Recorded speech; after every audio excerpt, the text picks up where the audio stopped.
So the first question, which I'm sure you're familiar with as a journalist, is please say and spell your name for us. Yes, Joseph, Joseph, Sam, Sam.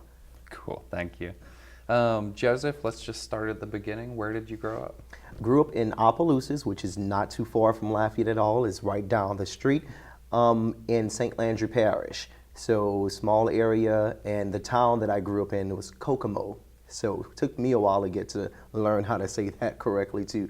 But a great area. Of course, we all know the food is great as well. So small area, but it was a good living. What was it like? I didn't even know there was a Kokomo, Louisiana. That's awesome. And that's an actual town? That's Yes, nice. It was a small subdivision Okay. of Opelousas, on the outskirts of Opelousas. So like Ville, Platte, or Lawtell, it'll be that area too, Kokomo subdivision.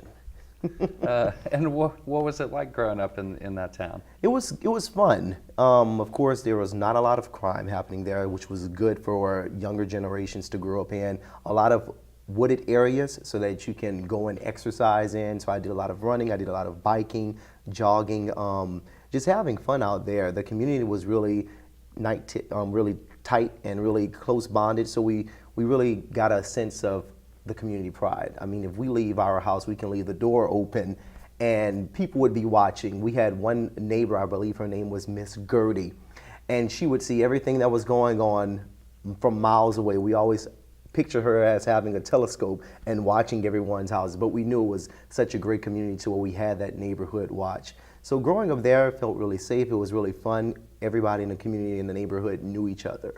So that was good to know. You can go over to anybody's house and have dinner. So, and we love food. When did you, you're not living in Opelousas now? No, I'm here in Lafayette. So I stay off of College Saloon at the Plantation, beautiful apartments. There's a coulee there, which they consider it to be a little lake. So I have a perfect apartment placed right overviewing the coulee or the lake area. So it's really fun. Makes you feel like you're in a bigger place than everywhere else. When did you leave Opelousas?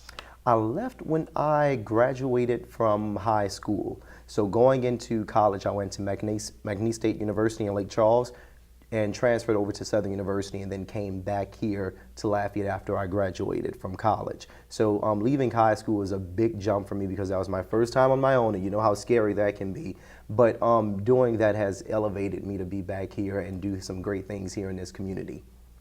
Was it, I've heard before that it can be kind of a culture shock going from southern Louisiana over to western, northern Louisiana. What was that like for you? It's always an adjustment because you have those different challenges. You don't know the people, you don't know the food, you don't know the area well at all. So you have to really find a way to get to know people, and that's a challenge for everyone to take up on. Social media is a great tool to use. You can really research what's in that community, what places do they have, what organizations that you can get involved in. And once you get a chance to do that, you'll start forming those bonds with people. So it was definitely a culture shock. You have to get adjusted to it. You have to get adjusted to the climate because here in Louisiana, we deal with all types of weather. So it's something that pushes you to become better as a person, and it really broadens your horizon. What when you went to Lake Charles and McNeese at first, what were you studying there? I was studying. It's weird because I switched gears so many times, like a lot of people do. Because a lot of people think that they want to do a certain career and then it switch gears off path once you actually get into those studies. I was going for political science and government because I thought I was going to be this top-notch lawyer and kicking everybody's butt in the courtroom. But that didn't work out the way I wanted it to after I got an internship at one of the courthouses there in Lake Charles. I felt that it was a little slow for me. I wanted something more fast-paced. It was a lot of reading, a lot of researching. So I still like those elements of reading, getting the research, doing some investigating, but I wanted to do something that's more community-based, really getting out there in the community, and that's when I switched gears from government and political science into broadcasting. So it's been a challenge, but I've made a few adjustments and it's gladly working out. And that was all in undergrad? All in undergrad. I had to figure life out, basically, and what I wanted to do with my life while in undergrad. So it didn't hit me until maybe junior year to where I finally stuck with one major and continued to pursue that. And from there, it seems like it's been a love and a passion. Oh yeah, it's definitely grown into, it's an adjustment because it's hard with some stories. Some stories are a little harder than other stories. Sometimes you get the fun, featurey festivals and organizational events, but then on the other hand, you get the crime and the kidnappings and suicides and homicides, and you have to really have a strong heart and you have to have a really tough alligator skin barrier to really be able to speak about those stories and portray that to viewers. So it's a industry where you definitely have to have a passion for, like any industry. What advice would you give young up-and-coming journalists that haven't developed that thick skin on how to get into that thick skin or how to develop that? Yeah, you really have to really look into different situations. Basically myself, I didn't really get into it until it happened to me. A lot of people have to go through those personal experiences until they really understand what's going on and to take effort into it. My nephew passed away at the age of 2 years old due to child abuse and neglect. And going through that situation myself really made me understand how other families are affected by that same type of tragedy or other tragedies in that sense.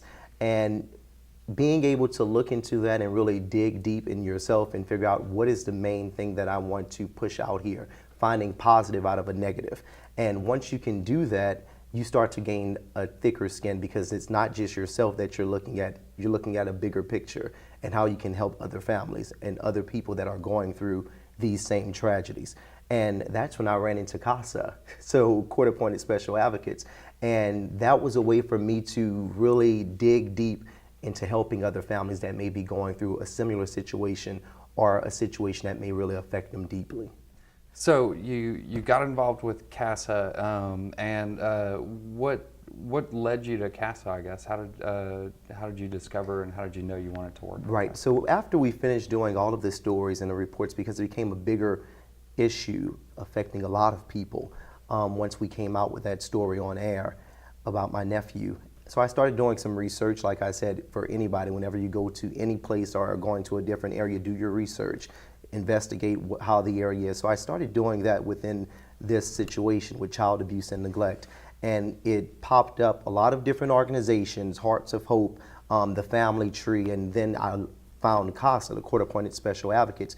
That was something that when I read up on it, finding volunteers to advocate for children in court, and making sure that they were being placed in a safe and nurturing environment. That was something that I had to be a part of. I decided to sign up to volunteer and become an advocate myself. And coming to this organization, they needed help doing communications, doing marketing, public relations. So after I volunteered and took the training class, they offered me a job. And I said, oh, well, if I can actually make a living off of doing something that can help people, that's even more of going into that passion and really helping serve, because now you can live off of something that you love to do. And CASA has been there for not just myself, helping me make that transition out of the situation that I was going through with my personal problems with my nephew, and really figuring out how can a person do this to a young child. But it has helped so many other families and so many other children, because if they don't get the help that they need when they're young, that is going to continue to develop and manifest into something that may be negative in their adult life.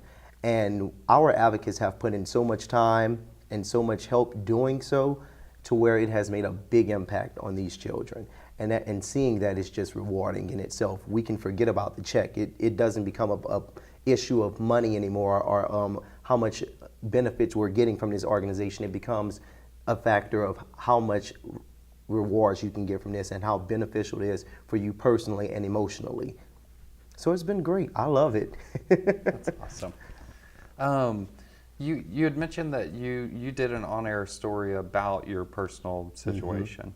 And I think a lot of people would probably find that challenging to do something so personal and or to tell their personal story in such a public way.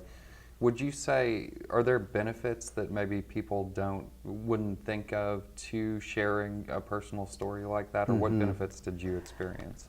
Especially when you're doing TV, that is a great question, because when you're doing television, a lot of people bring on the concept, oh, these people are just robotic. They don't really care about the story. They just want to get the story out there, get it first so that they can get ratings in, which generates more viewers. But if they get a chance to see you in your raw element, personally affected by this and really speaking from your heart when you're doing any type of story, that really connects with viewers more because now they see you as a real person. They see that you go through the same issues that they may be going through or other people may go through. So now you become more of a personal friend to them and they can watch you on camera and say, hey, I trust this person. I believe everything that they're saying because they're not coming across as someone who just wants a story, who just wants to be the best journalist out there. They really care and have a genuine compassion for what's happening in the community. So when you're able to really let your guards down and take away all of those barriers of the job and trying to be the best at it and really connect with people, that's what is important for anyone that's looking to go in this industry or any industry as it being concerned. Really be personal with people because you form those relationships, and when you can form a relationship with someone, that bond is forever. So you can always count on them to be there for you. So yeah, it's a hard task, but it's needed, and it's needed to be done. Yeah. As a journalist, do you find that having that sort of, it seems like you have a real sense of empathy for people and a sort of understanding of people. Do you find that helps with your sources and with connecting with sources as well? Oh yeah, it definitely does, because what we like to do is we don't like to have the public figures speak on air. We don't like having the PIOs or the organizers of events or the big executive directors. We want characters, people that live in the community, people that can really tell their story. We get the PIOs for the information and for the facts and the factual, but we want stories coming from the people who actually go through this every day. And when you can form those relationships with these types of people, it makes for a better story. It makes for a more engaging story because these are people's neighbors, their family members, their community members. So when they can see them telling their story, they connect better with them as well. And when you can pick up the phone and say, hey, I need you to come and talk about this issue, it's easier for you as a journalist because getting those contacts and that network is hard. But when you can really form that database of people that you can count on and who are willing to go on camera, even if they're not willing to go on camera, it's a trick. A lot of reporters always say, well, I couldn't get them to go on camera.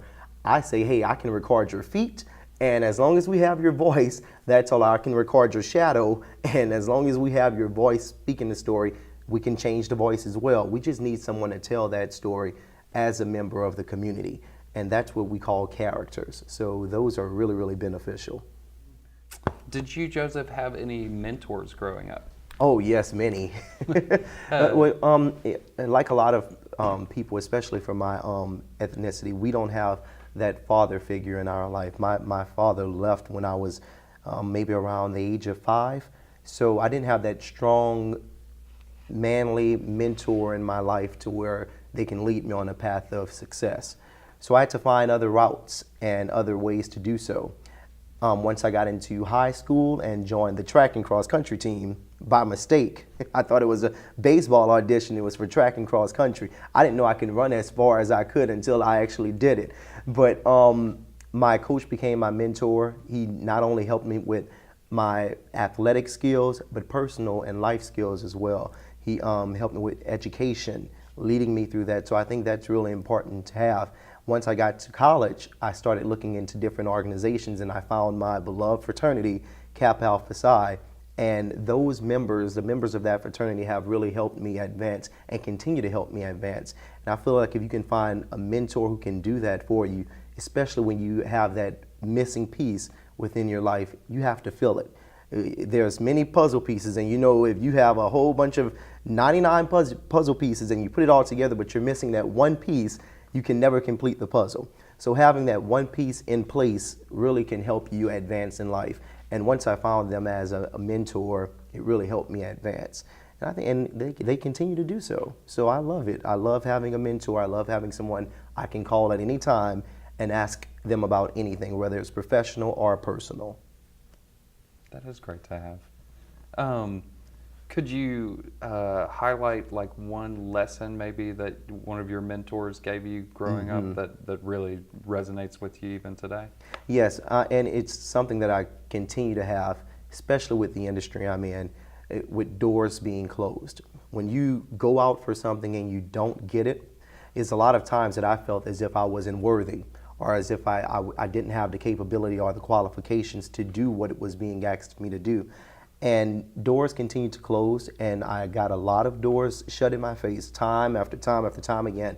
And it came to a point to where I felt like I just wanted to give up. And after speaking to this mentor, it's a lesson that everyone needs to continue to have. Never giving up. Get up, dust yourself off, and try again and again and again until that door opens for you. And once you get that one opportunity, really take advantage of that and take all of what you learned about the doors being closed in your face and take all that anger that you had, turn that into passion when that door opens and apply all of that to what you've been given. And I'm never going to forget my mentor telling me that, because when the door finally did open, there was a time where I applied to get on air time after time again, and I've never got a chance to get on air and show them what I was capable of. One person took a chance on me and gave me that opportunity, and I've never let that go. And I continue to advance from that opportunity. Now doors are opening up, and those doors that were closed before have been knocked down with my shoe. So it's something that I've learned through this mentor, and I would always appreciate him. His name is Greg Mayweather, and he's out in Baton Rouge, Louisiana right now. He started here in Lafayette as well, and he continues to help not just myself, but anyone that's interested in any type of industry. He continues to help them. He started an organization as well that I continue to help him with, called Word Up, which helps young African American men continue to learn vocabulary and speech skills, advancing their word adjustment, their grammar, sentence structure, interviewing skills. And he helps everyone with that because that's needed, especially in this day and time. I love that. That's great. All right, let's talk a little bit about AOC. Tell me how you first got involved with AOC. Yes, it's been a journey with AOC, and I cannot say how thankful we have been as an organization with CASA to really have all of what we need to utilize our services. We were looking for a way to branch out, and being a nonprofit, everyone knows we don't have money. We are broke like a joke. So it is hard for us to get our word across whenever we don't have the funds to do so. We've contacted a lot of different media places, and it's just so expensive to really get our mission across and recruit those strong, dedicated volunteers to advocate for children in foster care, which is very important. So when we ran into AOC and we understood what all we can be able to access, we were completely shocked. And when we came into the tour here at the facility, it was just amazing. Seeing that they not only have a studio that we can use, multi-purpose room, cameras that we can rent out, an editing system, which is what I've been trained on with journalism. So now you have someone in office who knows how to use Final Cut Pro or whatever it may be, and top-notch computers. A lot of places in my university, we didn't have the systems that you guys have here, that AOC has. And being able to access all of that for a very affordable price has been a joy for us. And we've recruited so many people from using these services. We've created so many promos, Christmas promos for our CASA Christmas Chariot, radio interviews. When we have to put our radio advertisements on the radio, we came here and we used the audio booth and we recorded the media that we needed for that. And then having the staff here help us out with anything that we needed with training. We wanted to do a television show for CASA, and having that training that we need to learn how to use all the equipment here has been really beneficial for the organization, and we cannot say how thankful we have been for the past couple of years that we've been members. We thank you for being members and for contributing. All right, I think those two questions are answered. What is, if you could, what would be your dream project to work on? That's something that I've always been thinking about with CASA. It's been a dream challenge for me because and I'm hoping to still get that accomplished even after I leave the organization. But we've been wanting to get this broadcast out for the longest. We want to do a social media broadcast show to where it is streamed, because we found that we are able now to recruit so many people from social media. Our Facebook page has gone up from 500 views after we started doing the promotional videos here to over 1,500 likes on our page now. And that's all thanks to the promotional videos that we've shot here. And now after getting that data in, we say, hey, why don't we do a social media broadcast using AOC's studios? And that's something that we're still working on. It's still in the process, but if we can get that done to where we can generate more views from social media and pull in more volunteers, not just here in Lafayette, but from around the surrounding areas. That would be a dream come true for our organization. And we can definitely say that AOC has been a partnership with that. Well, yeah, let's make that happen. Yes. Oh, we would love it. I think I know the answer. We probably talked about this a little bit before we got on camera, but what are you looking forward to for the rest of 2017? Oh, I'm excited about everything that happens, not just with the organization. I will be leaving. Unfortunately, it's bittersweet, but it's a jump in my career. I'm going to be heading to Michigan to anchor the First at 4 show there. So the show is pretty much what we've learned here at AOC. It's all digital. It's a lot of different media concepts that we're incorporating into this show to get more viewers in, especially younger generation. But for CASA, leaving here, I'm giving everything that I learned from AOC, especially Final Cut Pro, and I'm teaching that to my successor to be able to come and utilize everything here. We have a lot of projects coming up, and we can't wait to use all of those projects here at AOC. Our CASA Christmas Chariot is an annual project that we've done, and we've gotten so much response from the community from that. So we want to continue to keep that going. That's going to be coming up. We have our basketball jamboree, which we love to promote. That's going to be in November. A lot of projects happening, a lot of things that we're going to have to promote, which is why we need the media to continue to go on. So as long as we have these services, we will be thankful to be able to continue doing that. It's been a help for us. It's been a big help on our budget. And it's been an easy task for our people to come in, our staff to come in and utilize these services. That's awesome. That's great to hear. All right, back to you a little bit, or you a little bit more. What are you reading now? Reading, as far as books, I'm reading Tears of a Tiger.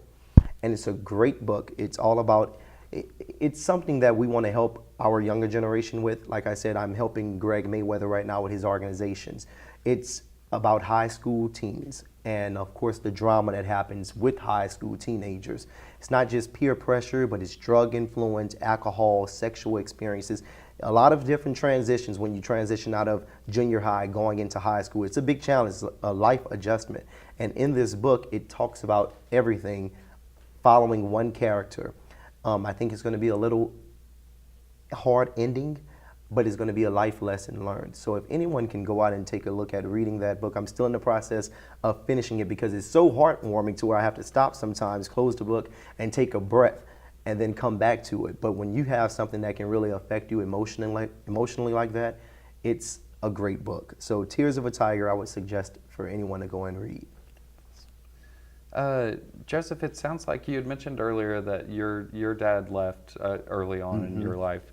And it sounds like maybe that's pushed you into wanting to help young men a lot and help others who may not have that mentor figure. Would you say that's true? Oh yeah, that's absolutely true. I know it was a hard adjustment for me not having that. So being there as a mentor to younger men has been a dream come true for me. Having that chance for them to come back and say, you've helped me so much with not just my personal issues, but my educational issues, and helping me find the right path, because we know some people veer off and they go into negative crimes, they go into things that may not be beneficial towards them. And being there for someone, I think, is just helpful. Just having some support and someone to lean on. And that's what I've been looking to do, not serving just as a big brother to that person, but just someone that they can count on to know that whatever may happen, I can call you at any time of the day and you'll be there to help me. And if I had that, I feel as when I was younger, it would have probably pushed me even harder to do the things that I've been doing. But I'm glad that I found someone to help me get to where I need to be. And I want to be that same person for the next person. And I think if we all just continue to make that cycle go around and around, then everybody's going to be great. And it's going to be a peaceful community. How do they say that in Miss America pageants? Peace to the world, or whatever it may be. I think it's going to be something like that. If we can take what we've learned from one person, give that to the next person, and continue to make that cycle happen. And it sounds like you've really got a grip on taking that life experiences instead of letting them embitter you, letting them empower you and help you work to make it a better place. Oh yeah, if you let it eat you apart, you will never succeed. And I've had that happen to me sometimes to where I just wanted to quit and give up. But if you can't have that happen, you only get one life. You don't know when you're going to be taken away from this life, so you have to make every day count. Well, it's one of the quotes I wake up every morning. I say it's wake up every morning as if it's not a mistake. And when you are able to do that, you really find how successful you can be and how you get up. Even if you can say, I'm going to fix this bed, make sure it's the best bed that you've ever fixed, because you never know when you may not be able to fix the bed the next day. There are some people who have challenges. I mean, we have to be blessed with everything that we have. We can get up and we can walk, we can see, we can talk. Some people can't do that. And when you think about their situation, but they're doing it, they may not have legs to walk, but they're still getting up out of bed and making their day as best as it can be. So when you have that luxury and that privilege, you have to take full advantage of it. So that's what I think about, and that's what I do every day when I wake up. I think that's a great way to wake up. Yes. Which bands or artists would you include in your all-time favorite playlist? That's a lot. So I'm listening to right now, I have a few. I love Ed Sheeran. I still love Aaliyah. She passed away a couple of years ago, but she's still one of my all-time favorite artists. I absolutely love Keith Urban. And I have a mixture of different artists I like. And now there's this new rapper, her name is Carly B. And she has one song that is popping all over the place now. And it's a mixture of different artists that I absolutely love. So those will be the top 4 right now. And it's in my playlist. I listen to the song over and over and over again, so I know every lyric. Were you mad about Ed Sheeran's appearance on Game of Thrones? Yeah, a lot of people were, was a lot of controversy behind it all, but I think he's probably taking every opportunity that he can while he has it right now. It may be good for some people, it may be bad for other people, but you have to take that risk, because if you don't take it, then you never know how it might turn out. And you know how they say, especially in the TV industry, any publicity is good publicity. So that's where I'm taking it from. Was there a book or a movie star or a sports hero that really kind of dominated your childhood or was your favorite in childhood? You know what I still always go back to, and I know it's a crazy issue, a crazy movie topic, but it's The Lion King. I cannot tell you how much I love that movie. I watch it over and over. And even though it's not real characters, the message in that movie is just beautiful. And the challenges that Simba had to go through have been amazing. And it really teaches you a lot about life. So I always go back to that movie. It's one of my favorite movies of all time. Did you see it in the theater? Yes. Even when you watch it at home, and then when it comes back out, when they recreate it again, you still go and check it out. I've watched the plays as well in Orlando, Florida, when they do the Broadway plays. So I've watched it live. And even the soundtrack for The Lion King has been great. Whoever writes those lyrics is absolutely amazing. It's perfect for that movie. That's awesome. Okay, let's have some silly questions. If you were a season, which one would you be and why? Winter, because I do not like summer. Fall is good, fall is comfortable, but I love seeing that, being inside, seeing the snow come down, and seeing that everyone gets into the spirit around that time. Everyone becomes nice usually around winter. We have one Grinch here and there, but pretty much everyone really appreciates what it all brings, and winter has to be the one that I love the most. I cannot stand sweating, so that's why I had to cut the hair. I'm like taking as much things off as I can, and in the winter you can pile on as much layers as you want, but you can only take off so much to where it's comfortable for everyone else. So yeah, winter would definitely be it. Must be pretty exciting to be moving north. You're right about that. That's one of the main factors of the reason why I'm going. Makes a lot of sense. If you could have dinner with anywhere between 1 to 5 famous people from history, who would they be? Now that's a tough one. I would have to say Dr. Martin Luther King Jr. I love every time when I listen to the speech, it still resonates with me. Learning that through history and learning that through school has been really beneficial towards my life, and I think it has really gotten everyone together. Seeing the trials and tribulations that they had to go through back in the past, we wouldn't be able to sit down and do this here today. And I think I really appreciate a person taking a stand and being able to do that. So I'm sure I would love to have dinner with him. We'll have a couple of steaks and potatoes and have a good old time, a few glasses of wine, and we're good to go. Because really sitting there and talking to a person like that, you really would learn, I feel like you would learn so much about life and about people in general. Yeah. It is amazing how great of an orator is. I'll go and watch YouTube videos from time to time, and it's still like powerful today. It's timeless. You can learn from it a lot. Yeah. Let's see. What is your superpower? Oh, I would like to say I have the superpower of persuasion. I think I can persuade anybody into doing anything. Even I don't know about jumping off of a bridge, but if I can persuade them to make it fun, we can do it. So I mean, it's a skill, and I think I'm still working on that too. But that would have to be my superpower. It's probably not the best superpower, but I think it can be beneficial in a lot of occasions.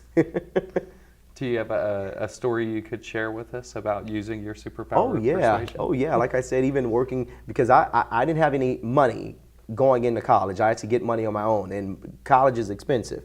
So I had to persuade a lot of people who I was trying to get scholarships and grants from to give me this money. And it's worked. I was able to get through college. I wrote up a few letters, went and speak with the board, told them how important this was to my future. And after using that superpower on them and the charm, I would say charm helped too, I was able to get that money in. And I had a full bank account to try and get these books and this tuition paid, and we made it work. So we got it done. That's awesome. Let's see. All right, I think I've got one more question for you. One more, okay, one more, the last question. Can you describe yourself in 3 words? Energetic, loving, and caring. I think those 3 words will probably wrap me up. I think when you put all of those together, I think anyone would love to be around me. I love being around people, love making people smile, have a great time. Like I said, if I can help them make their day better, it makes me feel better. I don't like being around negative people unless they have some good stories that I can sit down and eat some popcorn with. But yeah, those 3 words probably wrap me up best. Well, I will say it's been a pleasure to sit down with you today. Thanks so much for coming to talk to us. Thank you for having me. I really appreciate it.